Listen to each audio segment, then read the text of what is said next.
سکتا ہے۔ میرے عزیزو، آج دنیا اگر تم سے بھی منہ پھیر رہی ہے تو اس کی وجہ یہی ہے کہ تمہیں خود نبی پاک کی سیرت نہیں معلوم۔ ایک میں اپنی بات بتاتا ہوں تجربے کی۔ ایک بار ایک ٹرین سے میں اتر رہا تھا، ایک نوجوان نے، میلاد کا دن تھا 12ویں شریف کا، اس نے مجھ سے پوچھا کہ کوئی ایسا عمل بتا دیجئے جو رسول اللہ کو خوش کر دوں۔ سبحان ربیع الاول شریف میں آپ بھی کمکمے لگاتے ہوں گے، سجاتے ہوں گے نا گلیاں، جلوس بھی نکالتے ہیں، ساری چیزیں کرتے ہیں، لیکن کچھ کام اور بھی ہیں تمہارے ذمہ۔ اسٹیشن میں تھے، ریلوے اسٹیشن سے اتر رہے تھے، میں نے اس نوجوان سے کہا بیٹا اگر کچھ کرنا ہے تو دیکھو ہم اسٹیشن پہ ہیں، جاؤ کوئی بوڑھا یا کوئی کمزور ہو جس کا سامان بھاری ہو تو اٹھا لو، یہ میرے نبی پاک کے اخلاق، حضور کی سنتوں میں سے اور حضور کے اخلاق کریمانہ میں سے یہ بات تھی۔ مکہ میں حضور اس بات پر مشہور تھے کہ اگر کوئی بوڑھا سامان اٹھا کر جا رہا ہوتا، نبی پاک خاموش نہیں کھڑے ہوتے، اس کا سامان اپنے کندھے پہ لے لیتے۔ ہاں، حضور اکرم صلی اللہ تعالیٰ علیہ وسلم کے متعلق حضرت خدیجہ الکبریٰ رضی اللہ تعالیٰ عنہ نے بھی یہ فرمایا کہ آپ بوڑھوں کا، کمزوروں کا بوجھ اٹھاتے ہیں، اللہ آپ کے ساتھ برا کبھی نہیں فرمایا۔ میرے عزیزو، میں آپ کو ایک تجربے کی بات بتا رہا ہوں۔ وہ نوجوان گیا ڈھونڈتے ہوئے، ایک بوڑھی عورت اتر رہی تھی 2 بڑی تھیلیاں لے کر، اس کے پاس گیا کہ اماں جی یہ مجھے دے تو میں پہنچا دوں گا آپ تک۔ پہلی بات میں ظاہر سی بات ہے اجنبی کو کون سامان دے گا؟ اس نے منع کیا کہ بھائی چھوڑ دو، میرا سامان مجھے لے جانے دو، وہ نہیں دے رہی تھی۔ اس نے ضد کیا کہ مجھے دے دیجئے۔ وہ خاتون کہنے لگی پہلے یہ تو بتا تو کولی ہے یا سامان اٹھانے والا ہے؟ ڈریس سے تو نہیں لگتا، کہیں میرا سامان اٹھا کے بھاگ گیا؟ اس نے حقیقت بتائی، اماں جی بات یہ ہے کہ آج 12 ربیع الاول ہے، سبحان ہمارے پروفیٹ محمد صلی اللہ تعالیٰ علیہ وسلم کا جنم دن ہے، اور ہمارے نبی پاک صلی اللہ تعالیٰ علیہ وسلم بوڑھوں کا اور کمزوروں کا بوجھ اٹھاتے تھے، ان کی یہ عادت تھی۔ میں چاہتا ہوں کہ ان کی وہ ادا پر میں عمل کر کے ان کو خوش کر دوں۔ سبحان سبحان۔ اس عورت کے دل پر یہ بات لگی، وہ نان مسلم تھی، اس نے سامان اٹھا لیا، جہاں تک جانا تھا وہ خاتون کے ساتھ گیا، ٹیکسی کیا اور بھیج دیا، نمبر شیئر کر لیے تھے، وہ عورت چلی گئی سامان لے کر۔ میرے عزیزو، 6 مہینے گزر گئے اسی طرح سے۔ وہ نوجوان مجھ سے کہتا ہے کہ مجھے تو خبر نہیں تھی، بات آئی گئی ہو گئی، ایک بار اس طرح سے کسی کی مدد کر لیا، لیکن 6 مہینے کے بعد وہ ایک خاتون جو کرسچن تھی، وہ فون کر کے کہتی ہے کہ بیٹا کیا حال چال ہے، تجھے یاد ہے ہم اسٹیشن میں ملے تھے اور تو میرا سامان اٹھایا تھا؟ کہا ہاں اماں جی یاد ہے۔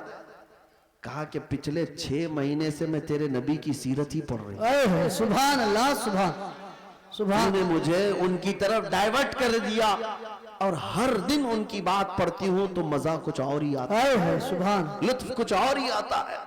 عزیزان گرامی وقار، آج بھی دنیا تمہارے نبی کو اگر پہچانے گی تو تمہارے اخلاق سے پہچانے، بے شک، سبحان، تمہارے کردار مانو اپنے نبی پاک، بے شک۔ لہذا تمہارے یہ زندگی گزارنے کے طور طریقے ایسے نہیں ہونی چاہیے کہ دنیا تم کو دیکھ کر کے یہ کہے یہ نہایت گندے رہنے والے کہاں کس دین کی طرف بلائیں گے، نہ ان کے ہاں پاکیزگی ہے، نہ طہارت ہے، نہ صفائی ہے۔ آج نشہ اگر کہیں بکتا ہے تو لوگ تمہاری طرف اشارہ کرتے ہیں، بے شک، پتہ پوچھو کہ نشہ کہاں ملتا ہے تو مسلمان محلوں کی طرف اشارہ کر دیں گے، کرتے بھی یہی ہیں، بیچتے بھی یہی ہیں۔ اور میرے عزیزوں، سب سے زیادہ جرائم کہاں ہوتے ہیں؟ لوگ تمہاری طرف اشارہ کرنے لگتے ہیں۔ میں یہ نہیں کہتا کہ ہم جرائم پیشہ ہیں، لیکن تم غیروں کی سازشوں کے نظر ہو گئے۔ بے شک۔ ایک بادشاہ نے اپنے وزیر سے پوچھا تھا میری کرسی لمبی دیر تک مجھے قائم رکھنا ہے، کیا کروں؟ وزیر چالاک تھا، اس نے کہا روز روز نئی اسکیمیں دیتے رہو گے، کھائیں گے پھر پوچھیں گے تمہیں کہ پھر نئی اسکیم کیا آئی ہے۔ کہا اگر لمبی دیر تک اپنی کرسی قائم رکھنا چاہتے ہو تو ایک ہی کام ہے، اپنی پوری رعایا کو نشہ کھلانا شروع کر دو، اللہ، چرس بھنگ ساری چیزیں ان کو پلانے کی عادت ڈال لو۔ بادشاہ نے پوچھا ایسا کیوں؟ کہا جب یہ سب نشیڑی ہو جائیں گے تو کب تمہاری کرسی کی طرف دیکھیں گے؟ جی، ان کو ان کا نشہ مل جائے گا، بس وہ سوچیں گے بھی نہیں کہ کون حکومت کر رہا ہے، کون کرسی پہ بیٹھا ہے۔ جی، اس فارمولے پر دنیا آج بھی عمل کرتی ہے۔ جی، اگر حق بات کوئی جماعت دنیا میں کرتی ہے تو وہ میرے مصطفیٰ کے غلاموں کی جماعت. بے شک بے شک دنیا کو یہ پتا ہے کہ یہ اگر اٹھ گئے تو کرسیاں بھی ہلاتے ہیں, بے شک یہ اگر اٹھ گئے تو حق بات کے اعلان کے لیے اپنی گردنیں بھی لٹا دیتے ہیں, کٹا دیتے ہیں. بے شک اس لیے پوری دنیا نے طاقت یہ لگائی کہ ان کے محلوں میں نشہ زیادہ رہے, ان کے محلے میں عیاشی زیادہ رہے. یہ سارے فیشن کہاں سے شروع کیے جاتے ہیں آپ کو پتا ہے؟ آج سعودی عرب پوری دنیا کا ٹارگٹ بنا ہوا ہے. اسرائیل وہاں اترا ہوا ہے, امریکہ وہاں اترا ہوا ہے, رشیا, UK سب وہاں اترے ہوئے ہیں. ہم تو اسے مرکز اسلام مانتے ہیں, مکہ مکرمہ اور مدینہ طیبہ ہونے کی وجہ سے, اس لیے نہیں کہ بادشاہی حکومت ہے. لیکن جن کو پوری دنیا میں اپنے فیشن پھیلانا تھا پھیلا دیتے, لیکن عرب میں کیوں گئے؟ اس لیے کہ انہیں پتا ہے. بہت زمانے پہلے اقبال نے کہا تھا, یورپ اگر کسی بات سے گھبراتا ہے نا مسلمانوں سے, تو کس بات سے؟ یہ فاقہ کش موت سے ڈرتا نہیں ذرا, بے شک روح محمدی اس کے بدن سے نکال دو, اللہ روح محمدی اس کے بدن سے نکال دو. عرب کو دیکھ کر کے عجم کے تخیلات اسلام کو حجاز و یمن سے نکال دو. جی بے شک یہ اقبال نے بہت پہلے 100 سال پہلے کہا تھا.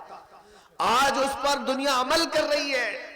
پورے سعودی کو یہودی بنانے میں کوئی کسر نہیں چھوڑی جا رہی. بے شک ڈانس کلب وہاں آج سینکڑوں سینما ہال کھول دیے گئے سعودی عرب میں. جی مکہ مکرمہ اور مدینہ طیبہ میں بازاروں میں نشہ پہنچا دیا گیا. جی میں نے خود دیکھا ہے, اگرچہ وہاں پر موت کی سزا رکھی گئی لیکن وہاں تک بھی پہنچا دیا.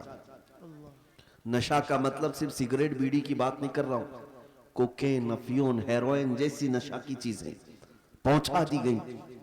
ننگے پن کو رواج دیا جا رہا ہے. نئی نئی بیچ بنا کر کے سمندر کے کنارے ننگے جس طرح لیٹتے ہیں, دنیا یہ چاہتی ہے کہ محمد عربی کے غلام بھی اسی طرح ننگے لیٹے. اللہ وہ حدیث صادق آ گئی, میرے آقا نے فرمایا تھا, یوشک ان تداعى علیکم الامم کما تداعى الاکلۃ الی قصعتها.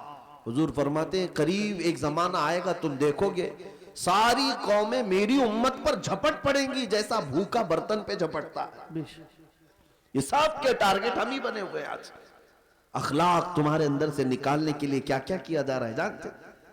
یہ انٹرنیٹ اس طرح سے آسان کر کے تمہارے ہاتھوں میں دیا گیا اور نوجوان کو آزادی کے نام پر کھلا چھوڑ دیا گیا. نوجوان لڑکا ہو کہ لڑکی ہو, اسے خبر بھی نہیں ہے کہ تمہارے ہاتھ میں ایٹم بم کی طرح سے ایک ہتھیار آیا ہے.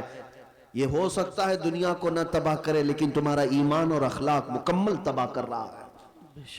ایک دو نہیں سینکڑوں نوجوانوں کے میسج میرے پاس ہے جنہوں نے 25 سے 30 سال کے بیچ میں ہی اپنی جوانی برباد کر لی. بے شک کیا کرتے کیا تھے؟